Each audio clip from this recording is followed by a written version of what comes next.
every QC manager needs to know what it means when they see any kind of discussion about AI chatbots or AI agents or workflows or copilots.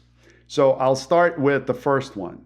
What are AI chatbots? And I'm not going to go into too much detail, but you need to understand at a high level what this is. By definition, AI chatbot is something where you're chatting with an AI, with the large language model. You're not chatting with your coworker. It's not the Google Hangouts. It's a conversation you're having with artificial intelligence, the large language model. It could be a conversation with a product from OpenAI. It could be Anthropic's Claude product. It doesn't matter. It could be Google Gemini. So you're having a conversation with AI. That's number one. Now, AI chatbots may include or may not include AI agents or AI workflows within them.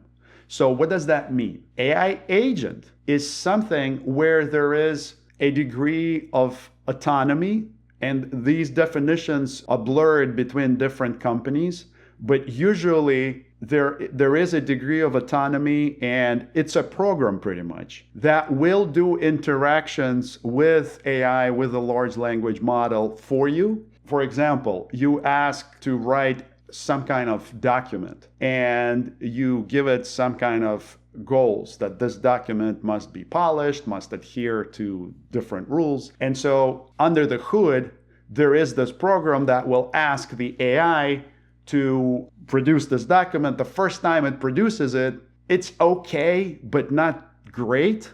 And so there is this algorithm that will ask it to refine this based on what your criteria were. And so this is more repetitive, and it usually takes, through these iterations, it takes more time. So the thing for QC managers to understand is when you're dealing with AI agents, you should not, most of the time, should not expect the same performance as you would when you're talking to a live person, because it takes time to go create an output of some sort and then refine it and come back. And sometimes AI agents do this multiple times.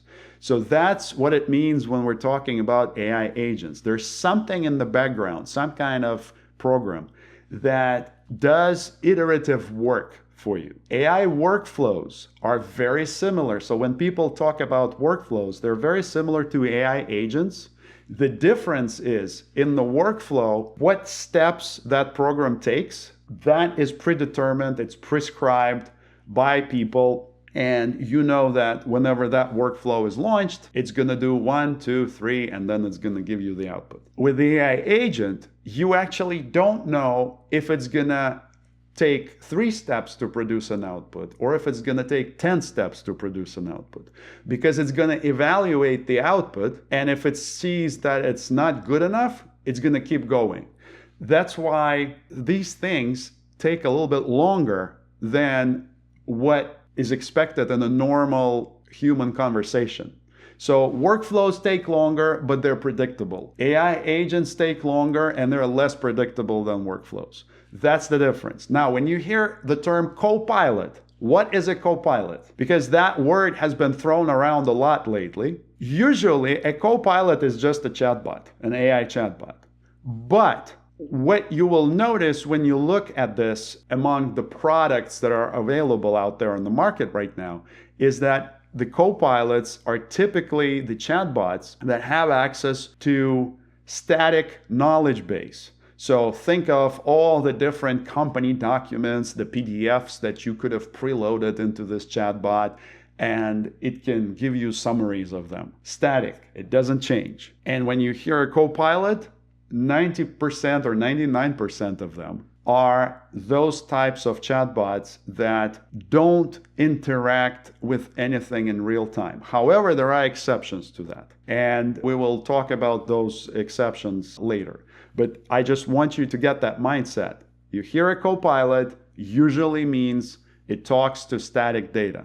Now, reactive and proactive bots and agents. You will hear people saying, well, if it's reactive or passive, meaning a person must engage the chatbot to ask it a question, this is yesterday's news, but there are these new creations now where a bot is actually monitoring what you do or some kind of process, and then it can engage you in the conversation when it sees a problem. I'm just here to tell you, do not worry about this, reactive versus proactive, because you will then find out that some of the AI chatbots actually don't appear like they are actively monitoring anything, but they indeed are monitoring information in real time, and they're able to start a conversation with you if necessary. So don't get hung up and don't get duped by people who tell you, well, this thing is proactive and that thing is reactive, so don't pay attention to that. This is all noise. So my takeaway here for you is that you should familiarize yourself with these terms and know that just the general term of AI chatbot may include all of this, or just the bare minimum, where you ask a question, you get a simple answer. So do not get hung up on the technicalities of whether it has an agent built in or it doesn't. It doesn't matter to you necessarily. What matters to you is whether this technology addresses your pain points and solves your problem for whatever it is you're dealing with. And then once you learn these terms, become the agent of change. Spread the word, educate the others.